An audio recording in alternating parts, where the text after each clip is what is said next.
What if everything you've been told about the aging brain is wrong? Not partially wrong, fundamentally wrong. For most of the 20th century, the scientific consensus was clear. The brain you have as an adult is essentially fixed. Neurons die as you age and don't come back. Cognitive decline is inevitable. The best you can do is slow it down. That consensus has been overturned. Over the past 3 decades, neuroscience has produced one of the most significant reversals in the history of medicine. The brain, including the aging brain, is not fixed. It is dynamic, adaptable, and capable of genuine growth. New neural connections can form. New neurons can be generated in specific brain regions, even in adulthood. Cognitive function can improve at 60, at 70, at 80. The term for this is neuroplasticity, and understanding it may be the most empowering thing you do for your health this year. Today, we're going to walk you through exactly what neuroplasticity is, what the research shows about the aging brain's capacity for change, and the specific evidence-based practices that drive brain growth after 50. Neuroplasticity refers to the brain's ability to change its structure and function in response to experience, learning, and behavior. It describes the capacity to form new neural connections, strengthen existing ones, and in specific regions, generate entirely new neurons. This process is most dramatic in childhood, but research has established conclusively that neuroplasticity continues throughout the lifespan. The adult brain, including the brain after 50, retains a meaningful capacity for structural and functional change. The region most studied in this context is the hippocampus, the area primarily responsible for learning and memory. Researchers discovered that neurogenesis, the generation of new neurons, occurs in the adult hippocampus, and crucially, this process is directly influenced by behavior. What you do every day affects whether new neurons are born, whether they survive, and whether they integrate into functional circuits. This means the choices you make, how you move, how you challenge your mind, how you sleep, how you connect with others, are literally shaping the physical structure of your brain. The honest answer about the aging brain is that it faces real challenges. Processing speed does slow. Working memory becomes less efficient.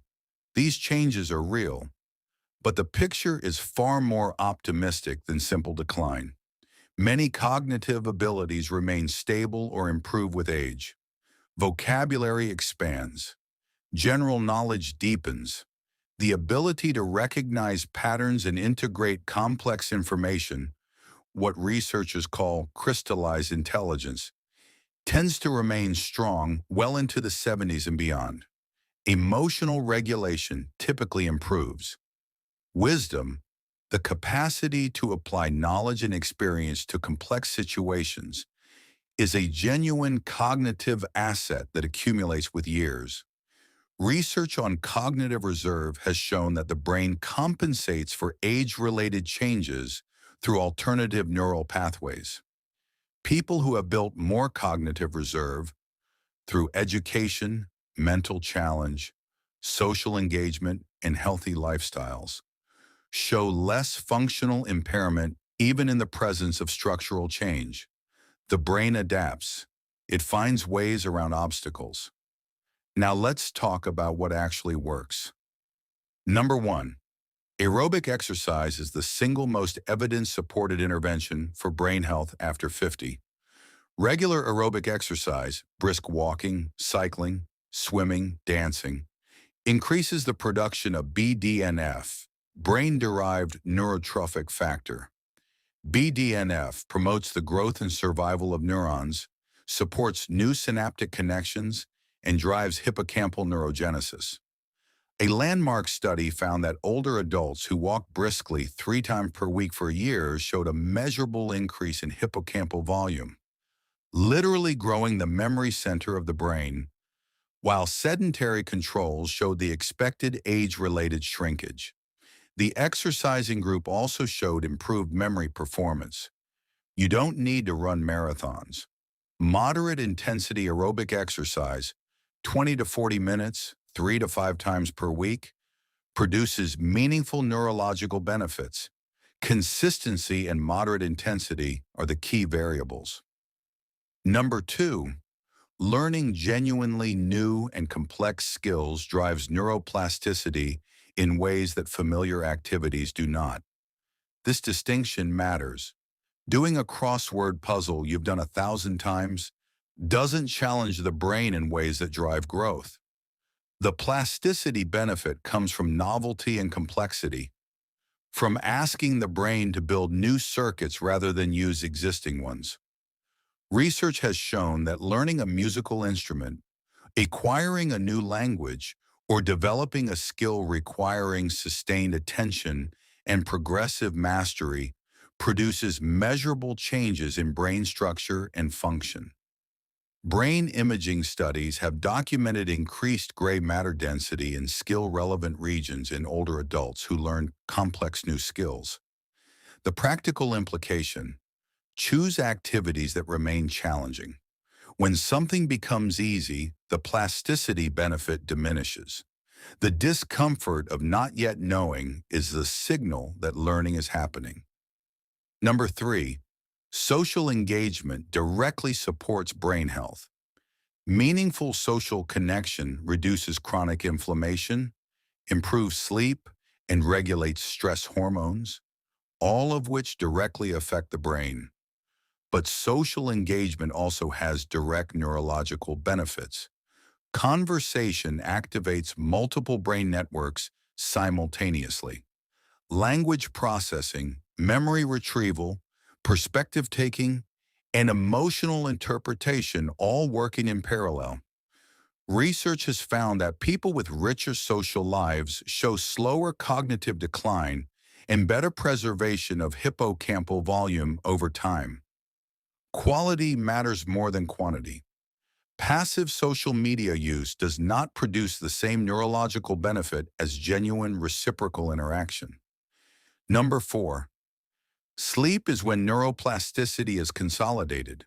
The structural changes that occur during waking hours are only fully consolidated during sleep, particularly during deep slow-wave sleep and REM sleep. During these stages, the brain replays experiences, strengthens new connections, and integrates learning into existing networks. Chronic poor sleep directly impairs the consolidation of neuroplastic changes, reducing the return on every mentally stimulating activity you do while awake. Protecting sleep quality is fundamental to brain plasticity. Number 5, managing chronic stress preserves the brain's capacity for change.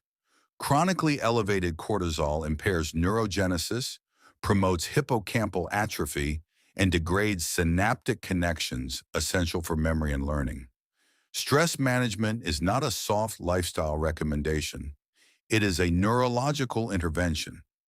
Practices with the strongest evidence base include regular physical activity, mindfulness meditation, shown in imaging studies to increase gray matter density in the prefrontal cortex and hippocampus, and meaningful social relationships. The brain after 50 is not a system in simple decline. It is a system that faces real challenges and retains a genuine capacity to grow, adapt, and strengthen in response to the right inputs. The people who maintain the sharpest minds into their 60s, 70s, and 80s are not simply genetically fortunate.